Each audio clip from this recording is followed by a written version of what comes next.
நீதிநெறி கதைகள். கதையோட தலைப்பு பெரிய குடை. வாங்க கதைக்குள்ள போகலாம். ராஜாவுக்கு அவங்க அம்மா அப்பா கல்யாணம் ஆயிடுச்சு. குழந்தைங்க 2 குழந்தைங்க இருக்கிறாங்க. ஒரு ஆண் குழந்தை, பெண் குழந்தை. குடும்பம் சூப்பரான குடும்பம். இவங்களும் அவங்க குடும்பத்தோட அவங்களோட சொந்த ஊர்லேயே தான் வேலை பார்த்துட்டு இருந்தாங்க.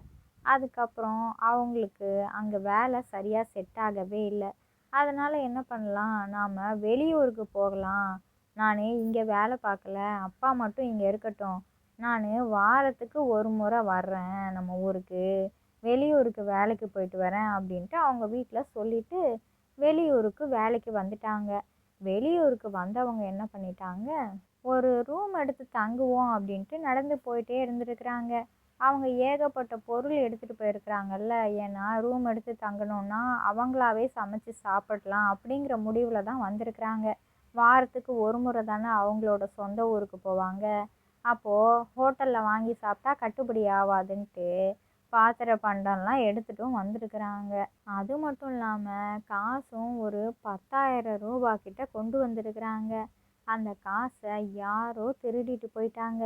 10 பைசா காசு இல்லை. இப்போது ஒன்று சாப்பிட்ணுன்னா கூட, டீ வாங்கி குடிக்கிறதுக்கு கூட காசு இல்லாமல் நின்றுட்டுருக்குறாங்க. திரும்பி ஊருக்கு எப்படி போக முடியும்? காசை நான் தொலைச்சிட்டேன், யாரோ திருடிட்டு போயிட்டாங்கன்னு சொன்னால் ஊரில் உள்ள அவங்களோட குடும்பம் என்ன நினைக்கும்? ரொம்ப சங்கடப்படுவாங்கள்ல அப்படின்ட்டு எந்த விஷயத்தையுமே அவங்க மனைவி, குழந்தைங்க, குறிப்பாக அவங்களோட அம்மா அப்பாவுக்கே சொல்லவே இல்லை. ஊர்லேருந்து எடுத்துகிட்டு வந்த கொஞ்சம் மளிகை சாமான் மட்டும் இருக்குது. ஆனால் அதையும் சமைக்கணுன்னா கரண்டெல்லாம் வேணும்ல, கரண்ட் அடுப்பு தான் கொண்டு வந்திருக்கிறாங்க. இவங்களுக்கு வீடு பிடிக்கிறதுக்கும் எந்த வசதியும் இல்லை. நடுவில் நின்றுக்கிட்டு இருக்காங்க, இந்த பக்கம் போகலாமா அந்த பக்கம் போகலாமான்னு. சரி, நாம் இந்த ஊருக்கு வந்த நேரம் சரியில்லையோ என்னமோ, நம்மளோட சொந்த ஊருக்கே திரும்பி போயிடலாம் அப்படின்ட்டு அவங்களுக்கு மனசு மாறிடுது. போலீஸ் ஸ்டேஷனுக்கு போய் கம்ப்ளைண்ட் கொடுக்கலான்னு நினைக்கிறாங்க. ஆனால் எந்த இடத்துல திருட்டு போச்சுன்ற விஷயம் கூட இவங்களுக்கு தெரியாதுல்ல. அப்போது 10,000 ரூபாயெலாம் ஒரு காசே கிடையாது, போப்பான்னு விரட்டி விட்டுட்டா என்ன பண்ணுறதுன்னு அவங்களுக்கு 1008 யோசனை வருது. இதுக்கு மேலேயும் நாம் இங்கே இருக்க முடியாது. அதுக்கப்புறமா அவங்க சொந்த ஊர்லேருந்து இந்த ஊருக்கு வரும்பொழுது எவ்வளோ பொருட்கள் எடுத்துகிட்டு வந்தாங்க. அந்த எல்லா பொருட்களையுமே ட்ரெயினில் ஒரு வழியாக ஏற்றிட்டாங்க. ஆனால் இவங்க ஏறி இருக்கிற பெட்டியில் சுத்தமாக கூட்டமே இல்லை. பொருட்களெல்லாம் அடுக்கி வச்சுமே காலியாக அவ்வளோ இடம் இருக்குது. இவங்க படுத்துட்டு உருண்டுட்டு கூட போகலாம் போல இருக்குது, அவ்வளோ இடம் விஸ்தாரமாக இருக்குது. அட கடவுளே, நாம் வேற டிக்கெட் எடுக்கலல்ல, எப்படி உள்ளே விடுவாங்க அப்படின்ட்டு திரும்பவும் வண்டியிலேருந்து இறங்கி டிக்கெட் எடுக்கிற கவுண்டருக்கும் வந்துட்டாங்க. ராஜா அவங்களோட சொந்த ஊரில் ட்ரெயின் ஏறும் பொழுதே டிக்கெட் எடுக்கும் பொழுது அவங்க பக்கத்தில் 2 பேர் நின்றுட்டு இருந்தாங்க. அவங்க பாவம், வறுமைனா வறுமை, அப்படி ஒரு வறுமை. டிக்கெட் எடுக்கிறதுக்கே வழி இல்லாமல் இருந்தாங்க.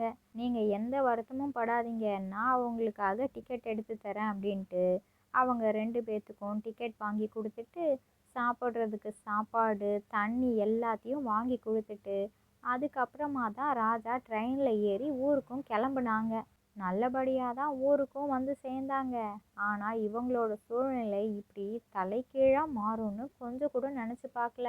ஆனால் இவங்களோட வாழ்க்கையே இப்படி திருப்பி போட்டுருச்சுல்ல.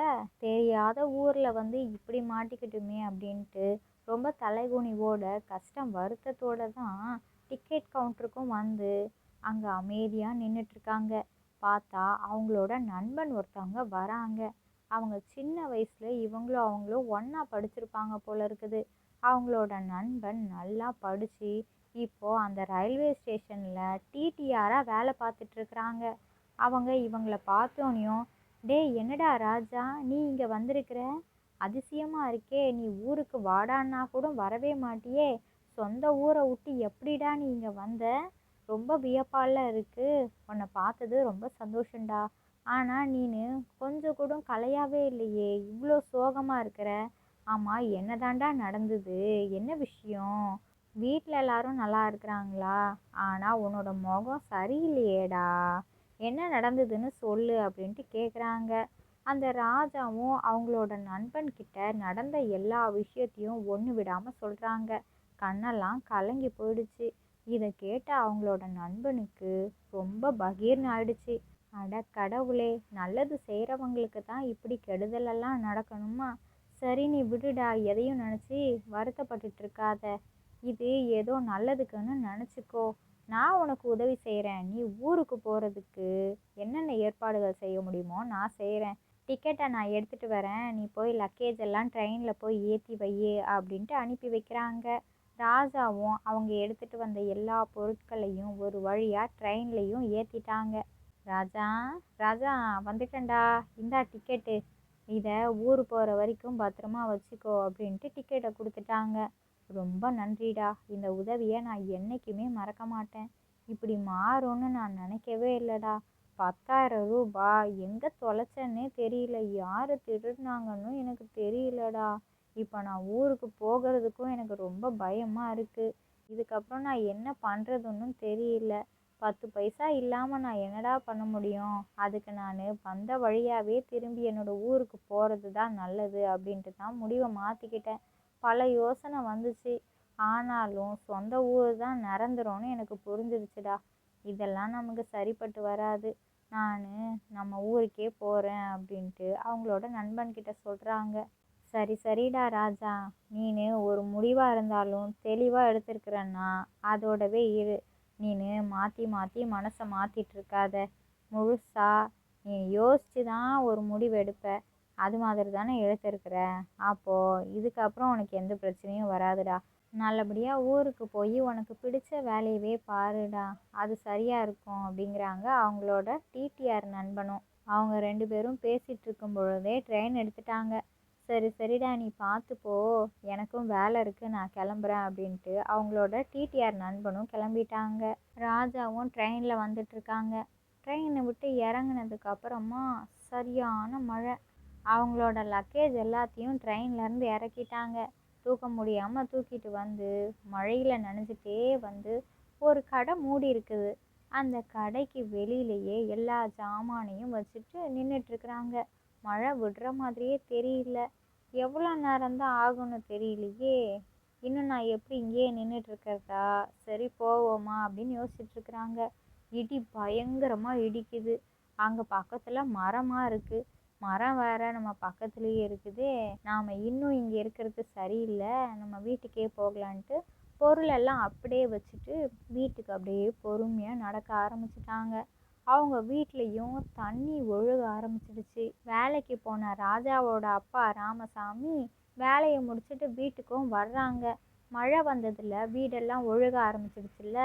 வீட்டில் இருக்கிற எல்லாருமே வெளியில் வந்துட்டாங்க.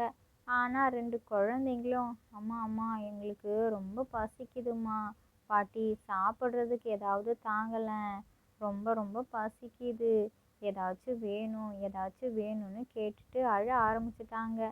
இது வரைக்கும் அவங்க வீடு ஒழுகுனதே கிடையாது. ஆனால் இந்த மழைக்கே அவ்வளோ தண்ணி வீட்டுக்குள்ளே வந்துடுச்சு. இது வரைக்கும் இப்படி நடந்ததே இல்லைல்ல. ஏன் தான் இப்படி நடக்குதுன்னு தெரியலையே, எதுவுமே சரியாக படலை அப்படின்ட்டு ராமசாமி, அவங்களோட மனைவி, அவங்க மருமக சுஜி எல்லாருமா சேர்ந்து புலம்பிகிட்ருக்குறாங்க. சரி சரி, நாம் குழந்தைங்கள கூட்டிகிட்டு எங்கேயாச்சும் ஓரமாக போய் நிற்போம். வாங்க வாங்க போகலாம். குழந்தைங்களுக்கு ஏதாவது சாப்பிட்றதுக்கு இருந்தால் மட்டும் எடுத்துகிட்டு வாங்க சீக்கிரமா. எல்லாம் நல்லதுக்கு தான். போங்க போங்க சாப்பிட்றதுக்கு. ஏய் போ கல்பனா, ஏதாவது குழந்தைங்களுக்கு எடுத்துகிட்டு வா அப்படின்ட்டு அனுப்பி வைக்கிறாங்க. சரி சரிங்க அப்படின்ட்டு வீட்டுக்குள்ளே கொஞ்சம் கொஞ்சம் சாப்பிட்ற பண்டங்கள் எல்லாம் இருந்தது. அதெல்லாம் தூக்கிட்டு வந்துட்டாங்க. சரி, நாம் இப்படியேவா நனைஞ்சிட்டு போகிறது? நாம் நனைஞ்சிட்டு போனால் பரவாயில்ல, குழந்தைங்களையும் மழையில் நனைய வச்சா கூட்டிகிட்டு போகிறது அப்படின்ட்டு சுஜி வேக வேகமாக வீட்டுக்குள்ளே போய் ஒரு கொடையை எடுத்துகிட்டு வராங்க. இந்த கொடையை நாம் முதல்ல தூக்கி போடணும் அப்படின்ட்டு வீட்டில் ஒரு ஓரமாக வச்சுருந்த கொடை மட்டும்தான் அவங்களோட கண்ணுக்கு பட்டிருக்குது. அதுவும் அவங்க வீட்டில் உள்ள குழந்தைங்க தான் யார் நம்ம வீட்டில் உள்ள கொடையை குப்பைக்கிட்ட போய் போட்டதுன்னு வீட்டில் ஒரு ஓரமாக எடுத்துகிட்டு வந்து வச்சுருக்குறாங்க. வேற ஏதாச்சும் கொடை இருக்குதான்னு சுற்றி புற்றி பார்க்குறாங்க. ஆனால் வேற ஒரு கொடையும் அவங்க கண்ணுக்கு தென்படவே இல்லை. சரி, இதுவாச்சும் கிடச்சிதே அப்படின்ட்டு அதை எடுத்துகிட்டு வராங்க. கொடையை விரிக்கிறாங்க. நல்லா பெரிய கொடையாக விரிஞ்சிருச்சு. கொஞ்சம் கொஞ்சமாக அவங்க வீட்டில் உள்ள எல்லாரும் ஒருத்தர் ஒருத்தராக வந்து நிற்கிறாங்க. கொடையோட அளவு பெருசாக போயிட்டே இருக்கு. யாருமே நனையல. கொடைய பார்க்குறாங்க. ஆச்சரியம் தாங்க முடியல. என்னது இது? இவ்வளோ பெரிய கொடை எப்படி? இப்படி ஒரு கொடை நம்ம வீட்டில் கிடையவே கிடையாதே. சின்ன கொடையா இருந்தது இவ்வளோ பெரிய கொடையா விரிஞ்சிருக்குதுன்னா ஆச்சரியப்படக்கூடிய விஷயம் தானே. சரி, ஏதோ நல்லதுக்கு. சரி சரி, மழை நிற்கிற வரைக்கும் எல்லாரும் இந்த கொடைக்கு கீழேயே நிற்கலாம் அப்படின்ட்டு நின்றுட்டுருக்குறாங்க. அப்போதான் ராஜாவும் ரொம்ப சோர்வாக நடந்து வராங்க. ஏ, அங்கே பாரு. ஏய் ஏய், நம்ம அப்பா வராங்க, அப்பா வராங்க அப்படின்ட்டு அந்த 2 குழந்தைங்களும் கத்துறாங்க. ஏய், அப்பா தான் ஊருக்கு போயிருக்கிறாங்கல்ல, அப்பா எங்கே வருவாங்க? எதையாச்சும் சொல்லிகிட்டே இருக்கிறது இந்த பிள்ளைங்க, சேட்டைக்கார பிள்ளைங்க அப்படிங்கிறாங்க அவங்களோட தாத்தாவும் பாட்டியும். இல்லை பாட்டி, இல்லை தாத்தா, அங்கே பாருங்க, நம்ம அப்பா தான் வராங்க. நாங்கள் உண்மையாக தான் சொல்கிறோம். எங்களுக்கு நம்ம அப்பா யாருன்னு கூடவா தெரியாது. அதோ பாருங்க, நம்ம அப்பா தான், நம்ம அப்பா தான் அப்படின்ட்டு கத்திக்கிட்டே சொல்கிறாங்க. அட என்ன குழந்தைங்களா, யாரையாச்சும் பார்த்துட்டு அப்பா அப்பான்னாதீங்க. வேற யாராவதா இருக்கும். நம்ம அப்பா தான் ஊருக்கு போயிருக்கிறாங்கல்ல, வாரத்துக்கு ஒரு நாள் தான் வருவாங்க. இன்னைக்கு தான் ஊருக்கே போய் சேர்ந்துருப்பாங்க. அதுக்குள்ளேயும் எப்படி திரும்ப நம்ம ஊருக்கே திரும்பி வருவாங்க? ஏய், கம்முன்னு இருங்க பிள்ளைங்களா அப்படிங்கிறாங்க. அதுக்கப்புறம் பார்த்தா நிஜமாவே ராஜா வராங்க. ஏய், ஆமாம் ஆமாம், நம்மளோட மகன் ராஜா தான் வர்றான். அங்கே பாரு. ஏய் பாரு கல்பனா, சுஜி, மருமகளே சுஜி, அங்கே பாரு, ராஜா தான் வரான். ஏன் இவ்வளோ சோகமாக வரான்? என்ன ஆச்சுன்னு தெரியலையே. போனவன் நேற்று, இன்னைக்கே திரும்பி வரான். ஒன்றும் புரியலையே. சரி, வரட்டும் வரட்டும். டே ராஜா, ராஜா, வாடா வாடா, சீக்கிரமா வா, மழையிலேயே நின்றுட்டுருக்காத அப்படின்ட்டு வேகமாக வா அப்படின்னு கூப்பிடுறாங்க. அதுக்கப்புறம் ராஜாவும் அந்த கொடைக்கு கீழே வந்து நிற்கிறாங்க. ராஜா அந்த பெரிய கொடைக்கு கீழே வந்து நின்ன உடனேவே மழை கொஞ்சம் கொஞ்சமாக நிற்க ஆரம்பிச்சிடுச்சு. மொத்த மழையும் நின்றுச்சு. அவங்க வீட்டில் மழை தண்ணியாக ஒழுகி வீடு முழுக்க தண்ணியாக இருந்துச்சுல்ல, எந்த தண்ணியுமே இல்லை. வீட்லேயும் எந்த ஓட்ட உடசலும் இல்லாமல் அவ்வளோ புதுசாக பளபளன்னு இருக்கு வீடு. மழையே பெய்யாத மாதிரி அவ்வளோ புது வீடு மாதிரி இருக்குது. கொடைக்கு கீழே நின்றுட்டு இருந்த ராஜாவோட குடும்பத்திலேருந்து ஒருத்தர் ஒருத்தராக அவங்களோட வீட்டுக்குள்ளே போகிறாங்க. கொடையோட அளவும் அப்படியே சின்னதாயிட்டே வருது. கடைசியில் கொடையை மடக்கும் பொழுது சின்னதாக சாதாரண கொடை எப்படி இருக்குமோ அதே அளவுக்கு கொடையோட அளவு குட்டி கொடையாக ஆயிடுச்சு. வீட்டுக்குள்ளே எல்லாரும் போய் உட்காந்து சிரித்து பேசிட்டு சந்தோஷமாக இருக்கிறாங்க. அப்போ அவங்க பையன், கதை முடிஞ்சிருச்சு, நல்லா இருந்துச்சா கதை? இதுதான் எங்கள் மிஸ்ஸு சொல்லி கொடுத்தாங்க அப்படின்ட்டு கதையை முடிக்கிறான். இந்த கதையிலேருந்து நாம் என்ன தெரிஞ்சுக்கணும் அப்படின்னா, நம்ம வீட்டில் உள்ள ஒவ்வொரு பொருளையும் நாம் மதிக்க கற்றுக்கணும். வீட்டில் உள்ள பொருளை தாண்டி எந்த பொருளாக இருந்தாலும் அதை நாம் மதிக்கணும். உதாசீனப்படுத்தக்கூடாது. எப்போவுமே நாம் உதாசீனப்படுத்தணும்னா அதுக்கு நமக்கு கஷ்டம்தான் திரும்பி கிடைக்கும். ஒரு பொருளை மதித்தோன்னா கண்டிப்பாக அந்த பொருளால் நமக்கு நல்லது மட்டும்தான் நடக்கும். சாதாரண பொருட்களையும் நாம் சிறந்த பொருட்களாக நினச்சோன்னா அது மூலமாக நமக்கு கிடைக்கிற விஷயம் சிறப்பான விஷயங்களாக தான் அமையும்.